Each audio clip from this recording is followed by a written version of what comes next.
What's going on, guys? It's the Crypto Lark here. Breaking news out of Korea. South Korea bans raising money through initial coin offerings. Boom. Wow. That is very surprising.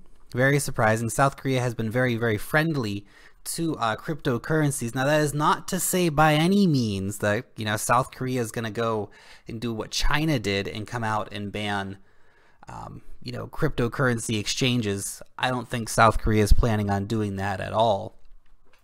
Look, we're always talking here in the crypto space about how many of these ICOs are scams. And look, it's definitely not good. The market has, not liked it.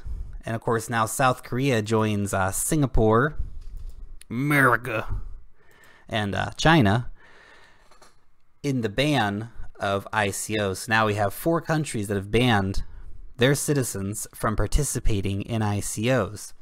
And while Singapore may not have been a giant market factor, certainly America, China, and South Korea are huge factors on the ICO market. Look, Japan and Australia and the UK simply cannot buy all the ICOs, guys. What are all these poor ICOs going to do? I don't know. It's very worrying, of course. No. The ICO market's going to be fine. If anything, it'll just make it more competitive as there'll be less money available. Now, obviously, on the back of this news, we've seen both Ethereum go down from about 300 USD down to 80 USD, although it did not lose a massive amount in Bitcoin value, as Bitcoin also took a tumble right along with it from its high of the day at about 41.91 down to a little bit closer to the 4,000 mark, $4,045.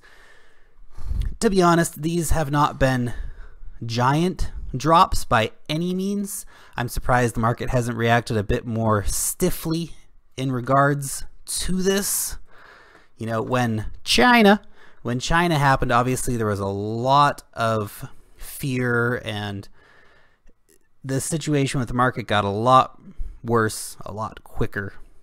I don't think we're going to see as much of that happen with the Korea situation, although, keep your eyes out this week, and we might be in for a bit of a turbulent weekend as the news of this spreads. And but I don't see people in Korea trying to dump their cryptocurrencies. They've simply been banned from participating in ICOs. It's not quite the same thing. I think the China situation was a bit trickier. Everybody knew that there was all these rumors about exchanges which are going to be shut down, and some exchanges were shut down, and there was a lot of regulations put in on cryptocurrencies over in China. It went beyond ICOs, and I don't see Korea doing that. I don't think Korea is going to come in tomorrow and say we're also banning Bitcoin, by the way.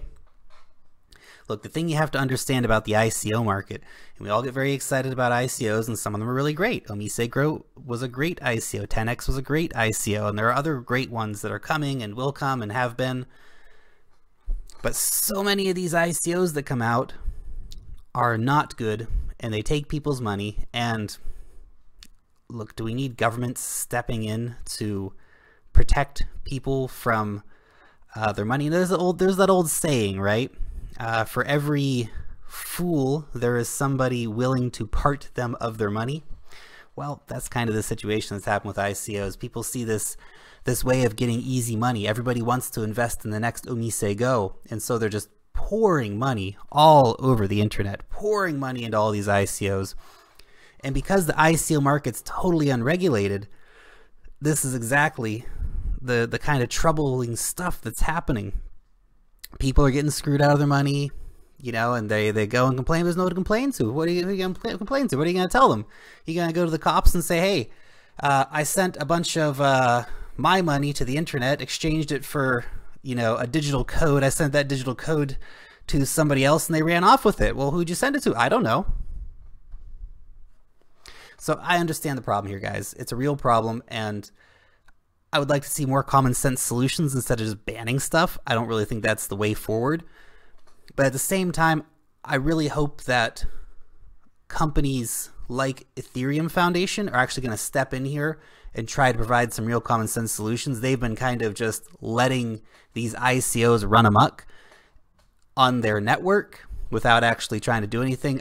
Maybe it is time for the actual platforms where the ICOs are being launched to start having a bit of, you know, actual oversight on these.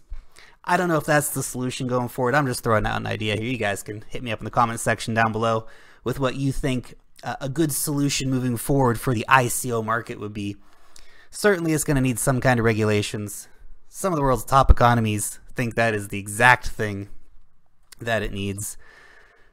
So it'll be interesting to see how the weekend plays out and how this news will play out long term for Korea. Obviously, again, Korea is not getting out of cryptocurrencies, guys, so but you can watch for the dips. You might get some nice dips over the weekend. So you guys know what that means. That is buying signals if you see them as this news does spread around. So we will see how Korea reacts to that. Now currently it is just people are just about to start leaving work over in Korea. So we'll see what Friday night brings as everyone gets home and you know, gets on their computers and, you know, reacts to this in whatever way they decide to do that. So anyway, that is just some news for you guys. Let you know what is going on, my kind of thoughts on the situation after sort of initially hearing about it.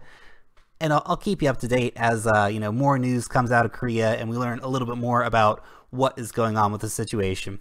Guys, long live the blockchain. Thanks for tuning in, and peace out till next time.